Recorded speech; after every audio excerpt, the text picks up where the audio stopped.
இன்று ஆடி மாதம் 9ஆம் நாள். இன்னைக்கு நம்ம எந்த அம்மனுடைய வரலாறு பார்க்க போறோம்னா, பேச்சு அம்மனுடைய வரலாறு தான் பார்க்க போறோம். வாங்க வீடியோக்குள்ள போகலாம். பிரம்மனுக்கும் திலோத்தமைக்கும் 5 மகன்கள் பிறகுறாங்க. அதாவது வல்லாளக்கண்டன், பூவாளக்கண்டன், இருளக்கண்டன், பிரம்மக்கண்டன், மோகனக்கண்டன்னு 5 கண்டாதி கண்டர்கள் பிறகுறாங்க. அந்த 5 கண்டாதி கண்டர்களும் வல்லாளப்பட்டினம் அந்த ஊரில் வாழ்ந்து வராங்க. இவங்களை எப்படியாவது அழிக்கணும்னு நினைக்கிறாங்க தேவர்கள். உடனே நாரத முனிவர் இவங்களை எப்படி அழிக்கிறதுன்னு சொல்லிட்டு சிந்திச்சு பார்த்துட்டு அந்த வல்லாளப்பட்டணத்தை நோக்கி போகிறாரு.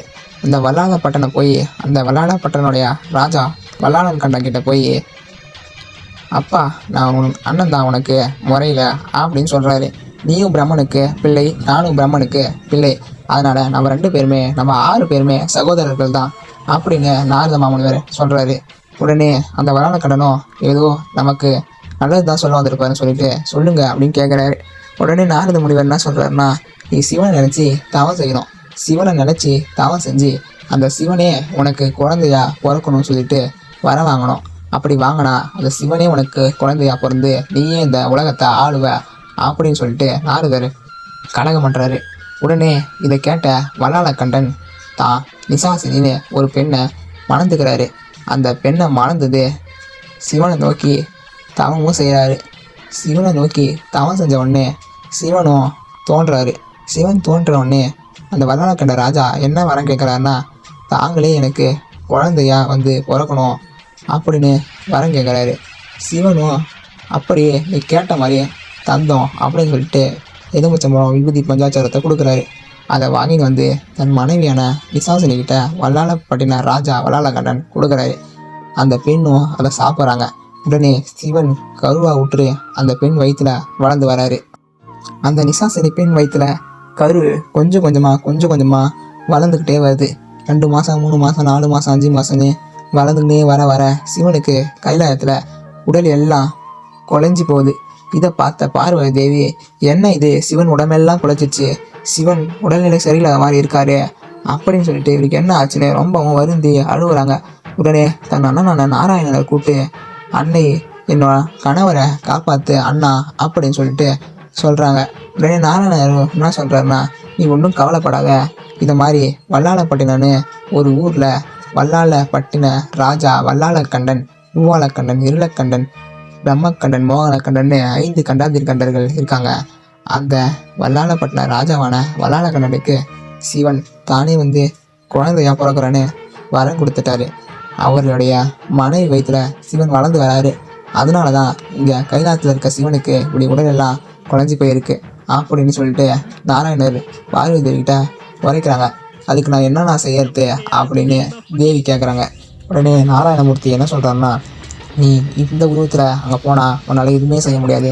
நீ என்ன உருவம் எடுக்கணும்னா ஒரு குரத்தி உருவம் எடுக்கணும். மாய குரத்தி, பச்சை குரத்தி உருவம் எடுத்து நீ அந்த வல்லாளப்பட்டினம் போய் அந்த ராஜாவுக்கு குறி குறைக்கணும்.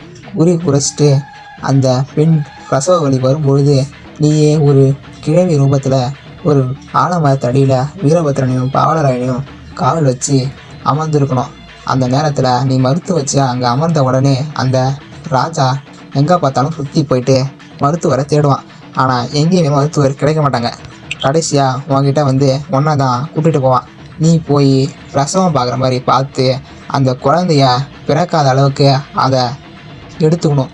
அந்த பெண்ணுடைய வயிற்றை கிழிச்சு உடலை மாலையாக அணிஞ்சு அந்த குழந்தைய உன் கையில் ஏந்தி முரத்தில் ஏந்தி நீ அகோரமாக சுற்றி அந்த கோட்டையை இடித்து குடல் மாலை போட்டு அந்த ராஜா வல்லாளக்கண், பூவாளக்கண், இருளக்கண்ணா எத்தனை பேரையும் அழிச்சிட்டு நீ அகோர உருவம் எடுத்து வரணும் அப்படின்னு சொல்லிட்டு நாராயணமூர்த்தி சொல்கிறாரு.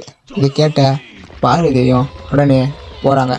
பார்வதி தேவியும் குரத்தி வடிவம் எடுத்து மாய குரத்தி உருவம் எடுத்து அந்த வல்லாளப்பட்டினத்தை நோக்கி போகிறாங்க. அந்த ஊர் மக்கள் எல்லாரும் வந்து, யாரும்மா நீ புதுசாக இருக்க அப்படின்னு கேட்குறாங்க. உடனே மாய குரத்தியான அம்மா என்ன சொல்கிறாங்கன்னா, நான் மலையிலேருந்து வரேன், நான் பச்சை மலை, பவளமலை, வரமசிவன் வாழுமலை, குமரேசன் வாழுமலையிலேருந்து வந்துக்கிட்டு இருக்கேன் அப்படின்னு சொல்லிட்டு சொல்கிறாங்க. இதை கேட்டு இந்த ஊர் பொதுமக்கள் எல்லாரும், நீ என்னம்மா வேலை செய்வ அப்படின்னு சொல்லிட்டு கேட்குறாங்க. நான் எல்லா வேலையுமே செய்வேன், பச்சை குத்துவேன், ஜோசியம் பார்ப்பேன், குறி சொல்லுவேன் அப்படின்னு சொல்கிறாங்க. உடனே அந்த ஊர் மக்களுக்கு அண்டை மாய குரத்தி குறி வரைக்கிறான். அவன் சொன்னபடி நடக்குது. உடனே மக்கள் எல்லாரும் என்ன பண்ணுறாங்கன்னா, நம்ம ராஜா கிட்ட போய் இந்த விஷயத்த சொல்லணும். நம்ம ராஜாவுடைய மனைவி கர்ப்பவதியாக இருக்காங்க, அவங்களுக்கு என்ன குழந்தை பிறக்கும் அப்படின்னு நம்ம கேட்கணும்னு சொல்லிட்டு மக்கள் எல்லாரும் ராஜா கிட்ட போயிட்டு சொல்கிறாங்க. உடனே அந்த வல்லாள கண்டனும் அந்த குரத்தையை அழைச்சி வாங்க அப்படின்னு சொல்லிட்டு சொல்கிறான். அன்னையும் வராங்க. அரண்மனைக்கு வந்து எனக்கு தேவையான பொருள் எல்லாத்தையும் கொடுத்தீங்கன்னா தான் நான் குறி சொல்வேன் அப்படின்னு சொல்லிட்டு சொல்கிறாங்க. உடனே நீங்கள் கேட்குற பொருளை கொடுக்குறோம் அப்படின்னு சொல்லிட்டு சொல்கிறான் அந்த ராஜா. உடனே அண்ணன் என்னென்ன கேட்குறாங்கன்னா, எனக்கு தாம்பூலம் தட்சணை வச்சு நீங்கள் விநாயகர் பிடிச்சி வைக்கணும், சாணியால் தர மொழிகி மஞ்சள் குங்குமம் வச்சு எனக்கு உட்கார வைக்கணும் அப்படின்னு சொல்லிட்டு சொல்கிறாங்க. அவன் சொன்ன மாதிரியே செய்கிறான் இந்த ராஜா. உடனே அன்னையும் குறி முறைக்க ஆரம்பிக்கிறாங்க. தன்னுடைய பிறம்பை எடுத்து தலையில் வச்சு அகோரமாக ஆடி குறி உரைக்கிறாங்க. அவங்க என்ன சொல்கிறாங்கன்னா, நீங்கள் அண்ணன் தம்பி 5 பேர், பிரம்மனுக்கும் திலோத்தமைக்கும் பிறந்தவங்க. அது மட்டும் இல்லாமல் உன் மனைவி மாசமாக இருக்கா, அவனுடைய வயிற்றில் அந்த சிவனே கருவாக இருக்கார்.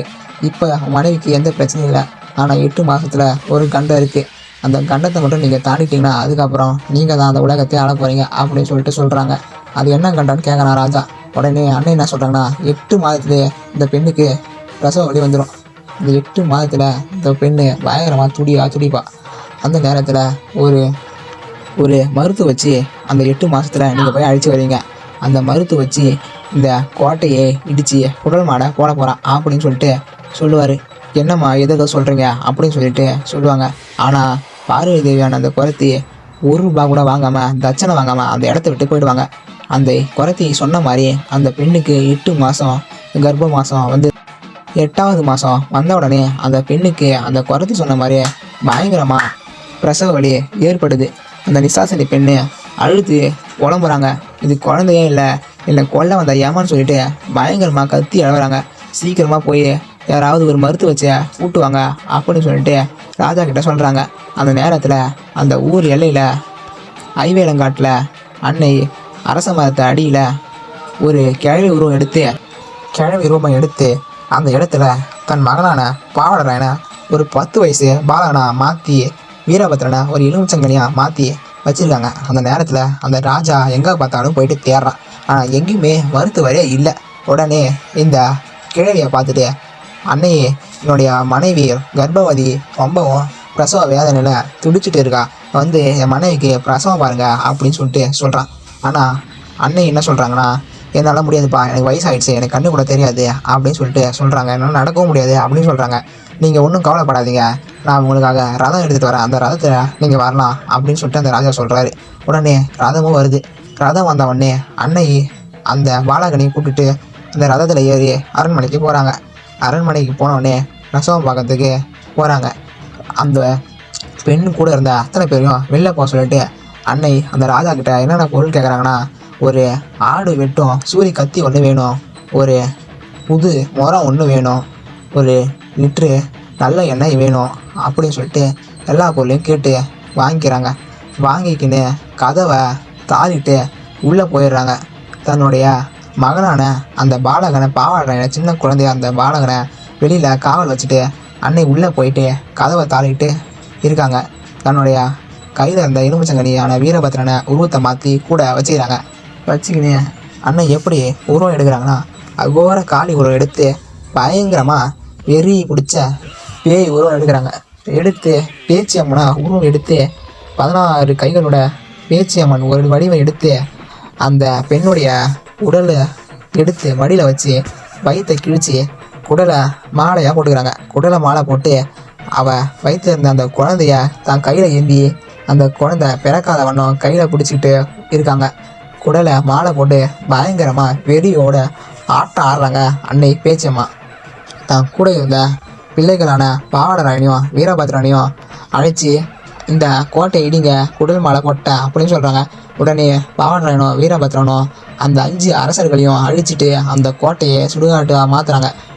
கோட்டையை சூறையிட்டு சுடுகாட்டாக மாற்றிட்டு அங்கேருந்து பயங்கரமாக ஆடி வராங்க. ஆடி வந்து மேல்மலையனூரில் அங்காள பரமேஸ்வரி பேச்சியம்மன் பெரிய ஐயா இருக்கிறாங்க. இந்த அன்னைக்கு காவலா வீரபத்ரம் பாவாடராயனும் அங்கேயே அமர்ந்துடுறாங்க. இதுதான் அன்னை பேச்சியம்மனுடைய வரலாறு. இந்த அன்னையை வழிபட்டிங்கன்னா குழந்தை இல்லாதவங்களுக்கு குழந்தை வாங்கி தருவாங்க. இந்த அன்னை பல பேருக்கு பல பிரச்சனையை சரி பண்ணி வர்றாங்க.